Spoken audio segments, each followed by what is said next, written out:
What is up, comic fam? Welcome to the Legion of Comics. I'm Mark, and today I'm here with another new comic book day video. We're going to take a look at what's coming out and what has hit my pull list. Basically, what is on the Legion list for this coming week's new comic book day. But before we do that, check this out.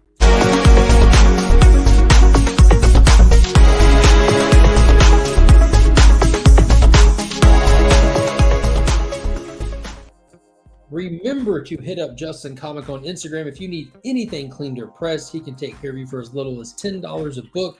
He's got some of the fastest turnaround times in the game. Use that promo code WeAreLegion to take advantage of the most recent special offer he's got running. You do not want to miss out on that. That is who I use for my cleaning and pressing. He's a great guy.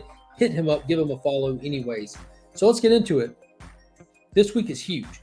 This week is so huge that I actually moved a few more books out of my current read. I'm not even going to try to commit to catching them this week, to reading them this week. There were already digital reads, so I'm just going to chalk them up to trade weighting them at this point. But let's get into it because there's a lot to be excited about. There's some bigger stuff dropping. Let's just kick it right off with Shadow War Alpha. So we have the current event that Joshua Williams is doing inside of the pages of Batman, Robin, and Deathstroke Inc. They're all coming to a head for an event like we just seen with the War for Earth 3, as well as Trial of the Amazons. They're kind of just taking the titles that are closely associated and doing a little inside of those title events. And I am excited for this. I stopped reading Robin after issue 5 or 6. It just wasn't really keeping my interest. And Deathstroke Inc. I have not picked up and read. And I think I'll be all right, though. I'm pretty sure I'll be all right. So I'll end up getting a couple issues of those through reading this. But I am excited for it. Apparently, somebody's killed Ra's al Ghul. Deathstroke is the primary suspect, and Damian is out for blood, and Batman is wrapped up in the middle of it. I am excited for this. The cover art there is just phenomenal. Joshua Williamson is just doing big things over at DC. And another event that's kind of self-contained inside of its pages is Aquaman number 2. I read that first one. I did not read Black Manta. I'm behind on Aquaman, The Becoming, which follows Jackson Hyde, who's an awesome character that I first got familiar with through the TV show Young Justice, which is phenomenal. If you haven't watched it, it's on HBO Max now. New seasons are dropping. It's really, really good. But I did read issue number 1 of this, and it looks like there's a bunch of sleeper agents that are getting activated and just wreaking havoc. And Jackson has kind of lost it in that last issue. He's teamed up with Arthur, but it's looking like it's a little bit rocky, and they're out for Black Manta now, which is Jackson's father. So I am excited for this. I love my Aquaman characters, and it's just a lot to keep up with right now. But this, it kind of has it all contained in one book, which is definitely fun.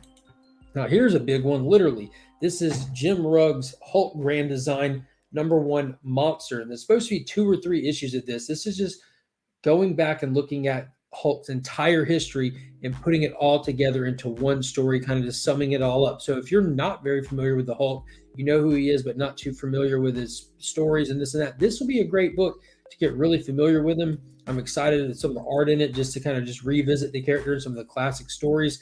So this should be a really, really fun. Next up, the finale to War for Earth 3. War for Earth 3 number 2. So we saw this crossover with Suicide Squad, Crime Syndicate, Teen Titans Academy. This has been fun. It's no holds barred. We've got Rick Flag recruited the Teen Titans. We've got 2 different Suicide Squad teams occupying Earth 3. Amanda Waller's trying to take it over for her own doing. We've got the Flash brought into the mix just for a little bit in one issue. I don't expect to see him anymore, but I'm expecting big things from the finale of this, knowing that both of those series are going to be wrapping up at issue 15, kind of timing it out with Dark Crisis. I think there's going to be even bigger stuff on the horizon on the other end of that event. So let's see how this all wraps up right here. Another one that I'm really excited for is Silver Surfer Rebirth number 3, and this is Ron Lim and Ron Mars revisiting their classic era of Silver Surfer, telling new stories.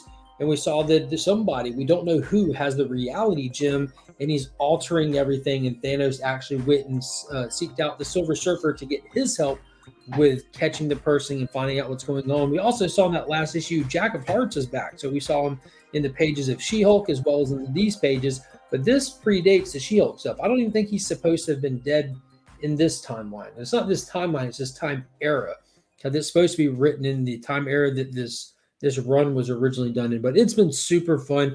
It definitely feels like you're reading a late 80s, early 90s comic, but it's it's nonstop. Another good one from Marvel, which, surprise, I've got Marvel stuff on my list this week. It's actually exciting to be able to say that.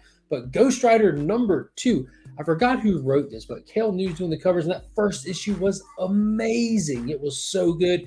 It was oversized. They're telling this total horror story. They actually let the story breathe, and they decided to set a proper tone and just ride with the characters for a little bit before it kind of popped off.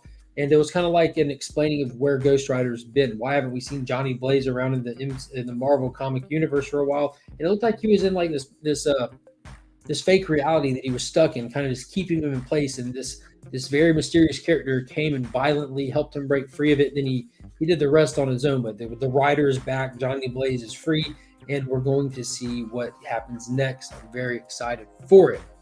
And then a really big one from DC Comics, the return of Sean Murphy's White Knight Batman universe. And this one is going to be Batman Beyond the White Knight. So this is technically the 4th volume, but this is only the 3rd one that Sean Murphy is actually doing. That last one, the Harley Quinn one, was Katana Collins, who's actually his wife, I believe, that did that one with him kind of just like, I don't know, a voice in the back of her head kind of helping guide it. But it definitely did not really fit the bill for me.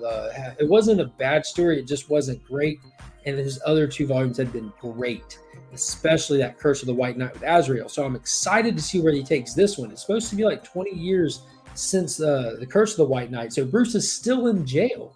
And we got to see a new Batman arise. And only Bruce knows the true secrets of how dangerous this city can be. And it is none other than Batman Beyond. And we're also finally going to get a proper Red Hood, who in this universe is the first Robin.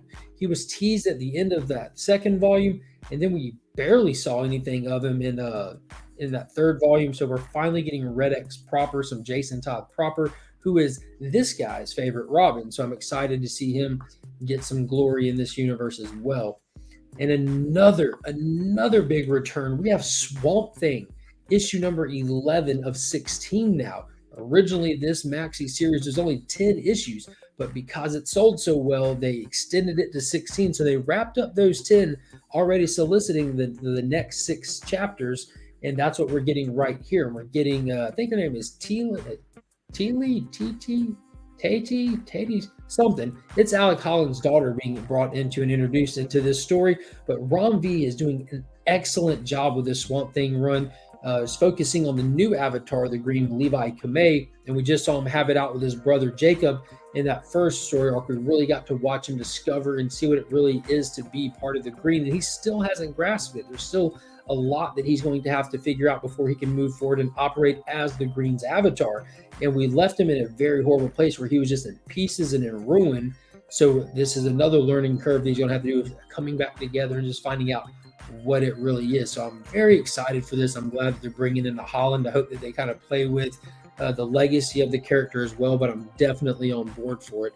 And finally, we have Hulk issue number 5. And I think this is the issue before the big one. I think issue 6 is the big issue where they bring in Titan, which is already all over social medias and pre-sales for retailer exclusives.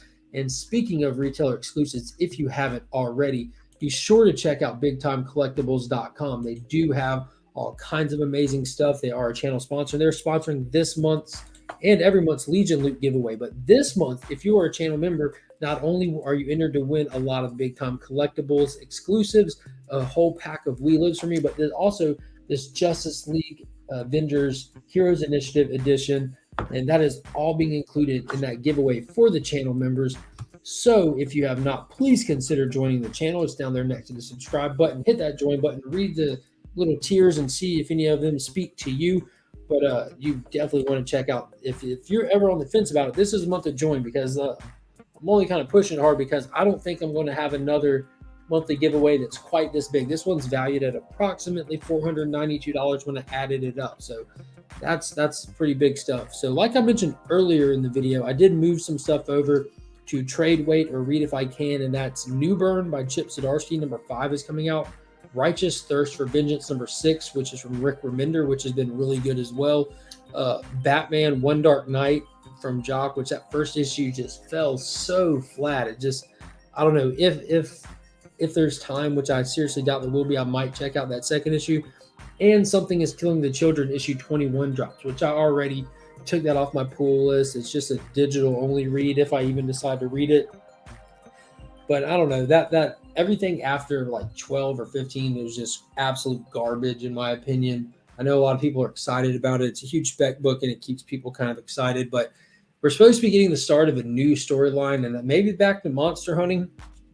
So I kind of want to check it out to see if it kind of finds that footing the first run did. Like that first volume was really, really entertaining. And I also remember that I had so much fun reading it, kind of trade weighted it. So maybe I might just do that again and actually get back to enjoying this story. But for me, there's really not much of Tynan that hits other than Nice House and Department of Truth. The rest of it just, for me, it's just not my jam. Not my jam. And I do want to give a shout out, as always, to the Augusta Book Exchange, Paul and Donna, best in the biz. If you're ever in the Augusta area, be sure to hit them up, swing by, tell them what's up, let them know that we are Legion. And if you want to know what my top pick for this coming week is and why, head over to the Comic Vets channel, hit that subscribe button, and be on the lookout, because every Sunday he drops a video that him and I do together where we both give you our blind pick for this upcoming week and tell you why you should consider looking into picking it up. And guys, leave me a comment down below. Let me know what you're picking up this week. What are you excited about? Did you see that list? There was some great stuff coming. I hope you're going to be reading some of that. And you can come every Sunday night, hang out on this channel for At Week's End, where we talk about these books, where we spoil the stories, talk about what we're excited about, look at movies, TV shows, all that good stuff. But until next time, guys, as always, I'm Mark, but we are Legion.